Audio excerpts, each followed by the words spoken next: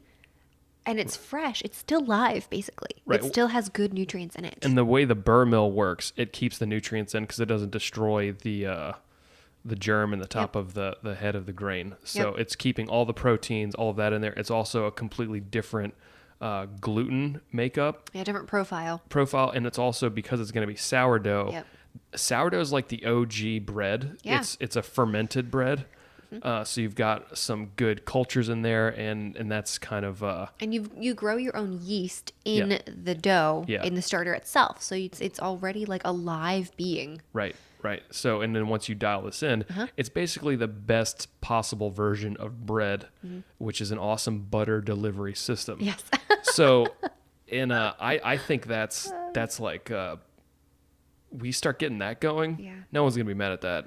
No, I know. That's what I was saying to you. Like, we can just be the ones who we get good at making this bread, and then we just bring the bread to the family function. So we at least know that if you're going to eat a high glycemic carbohydrate bread, it's going to be the best kind that we can make. You know what I mean? It's going to be way better quality than the stuff that you buy at the store. Yeah, and I know there's quite a bit of folks that have maybe not celiacs, but like a gluten intolerance and stuff. Gluten sensitivities. They can have this type of bread. Yeah. So it takes a butt ton of work, but you loved making stuff. Yeah. Like we did a whole bunch of things we talked about it from the Great British Baking Show, where we both have kind of a moral problem with making stuff, all these sugary treats that are horrible for each other or for anyone. But I'm like, okay, what's like an awesome version of baking? Something baked. Because even there's like bakeries and stuff that are gluten free, but they still have a shit ton of sugar and everything. It's like still not awesome. Yeah. So anyway, that was I think that could be a really fun challenge for February, is to kind of dial that in. We'll have to see. We're going to have to start your sourdough starter like now, because it takes 2 weeks to grow it. That's why I'm talking to you about it now. Okay. Yeah. If we want it to actually start in February. we probably need to go get some something project. Yeah. Let's do it. We should need to start that. Yeah, but I think that could be great, because that's where, like, I have had, I can't remember who said this, so I don't know, I can't offer credit to this, but it was somebody I read, somebody in the nutrition world who was like, might have been Rob Wolf, I don't remember, but was like talking to his clients about nutrition things, and it's like, you can eat as many cakes, as many pies, as many cookies as you want. Yeah. But you have to make it from scratch yourself. Right. So, like, you can do it, but you've got to make it yourself so that you remove all the rest of the junk. Yeah. And, like, sometimes people will do that. They'll make a big batch of, like, 50 cookies or whatever, and then you get sick off of them, and then you're like, all right, that was too much work. That was too nasty or whatever. And, like, I can't handle that. So, but that's how I feel about bread, about these processed carbohydrates, these refined carbs. It's like, okay, they're not necessarily innately evil. They're just not optimal. They're not the best things to fuel your bodies for your goals that you have.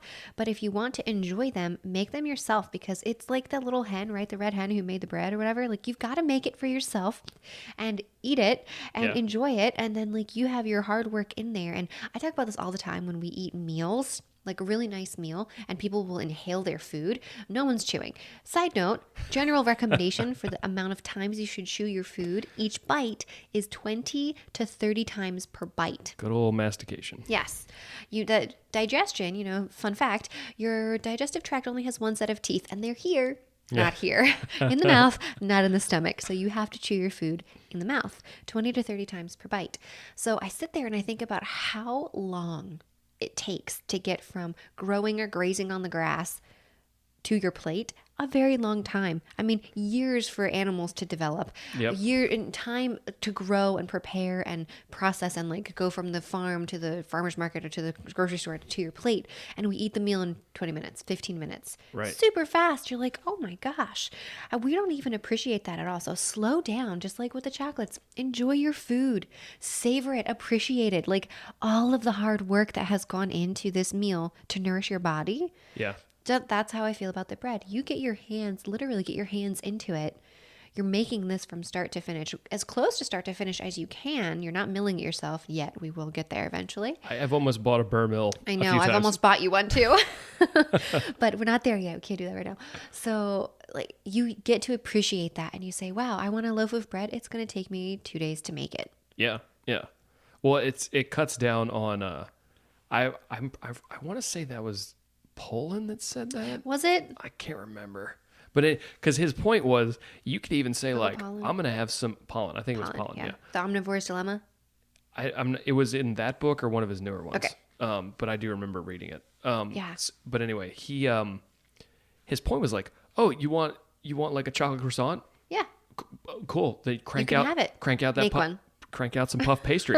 Get after it. That's going to take you most of your Saturday to have that. So or 2 days. But, like, because I was like, that's kind of genius. Because even if you were Yeah. like, okay, I want a cheeseburger, it's like, okay, all right, well, you need to go get some cheese. And like, if you're not going to do it, like if you don't have a cow, then you need to go get some cheese. But then you've got to bake a bun, which we've made before. Yep. There's just a lot of steps. A lot of steps. And that's why all this fast food, convenience food, we've lost complete touch with how much work goes into nourishing our bodies. We don't think about it like that anymore. So I love this idea of making bread and getting good at making bread. Oh, you're ringing. Sorry. I love the idea of getting good at making bread and getting good at that so that you can appreciate it and use it for family functions. Like if we go and we're like, oh, well, let's do family dinner on Friday night and we're going to do cheeseburgers. Like we can make the bun. The video stopped because my brother called me. I thought do not disturb wouldn't. I thought so too. Yeah, I just want to make sure this is going. Oh, no, it's not going to mess your phone, but I forgot about your Apple Watch. Your Apple Watch is still connected. Did you turn do not disturb on your Apple Watch also? Okay, now we're going. Sorry, Drew. It's going to be weird. We're going to have a little. He'll probably just we can throw up our logo in between. We should wrap this up anyway. Yeah, well, we're almost done. Do we need to clap again? No. We'll just let that roll. Okay. So what I was saying was, are you okay for me to continue? Yeah. So I'm sorry. I'm just going to make sure I get my do not disturb off. We're still dialing it in, guys. Yeah, it's all right. So I think it's awesome to be able to make the bread for the family functions because people love bread. Every culture loves bread. Every culture has their own version of bread, right? Virtually, not necessarily everyone, but like at least particularly now in America, everybody likes this bread. So like if we can offer a really good, healthy option for people, that's fantastic, Yep. Do what we can there, and then it takes time. And if you run out of it, it's not like, oh, let me just go to the store and buy another big thing of bread. Like, okay, it's going to take me another day to make this because you have to let it rise and do all this stuff. So that would be a fun video to make. Yep. We're going to do it. Do like a collage or a time lapse of the bread rising. Yeah. Super fun. We'll do some fun stuff. Yeah. So that's in February. Yeah. So I'm excited. I think it's great. So far, I've been super enjoying this challenge. I've been enjoying watching you succeed with this challenge. It's been really fun to see. Well, I'm very proud of you for going to yoga and getting all those things done. So it's awesome.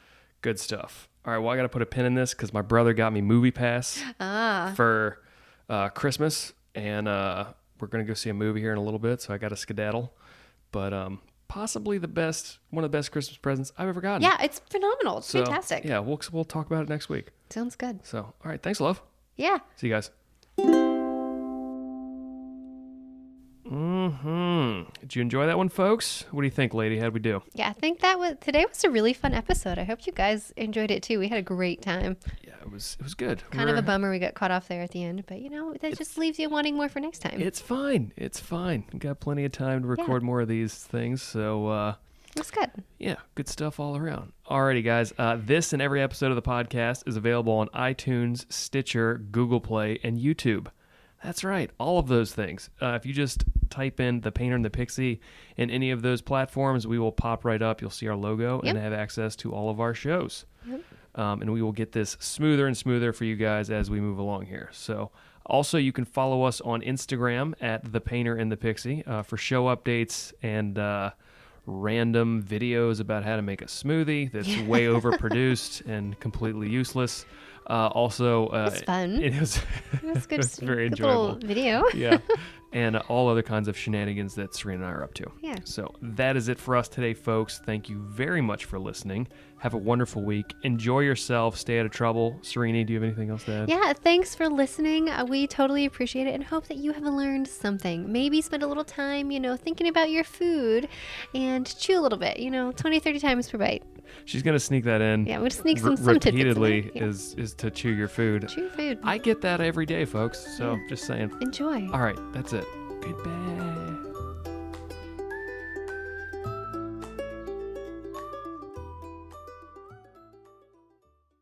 Amazing.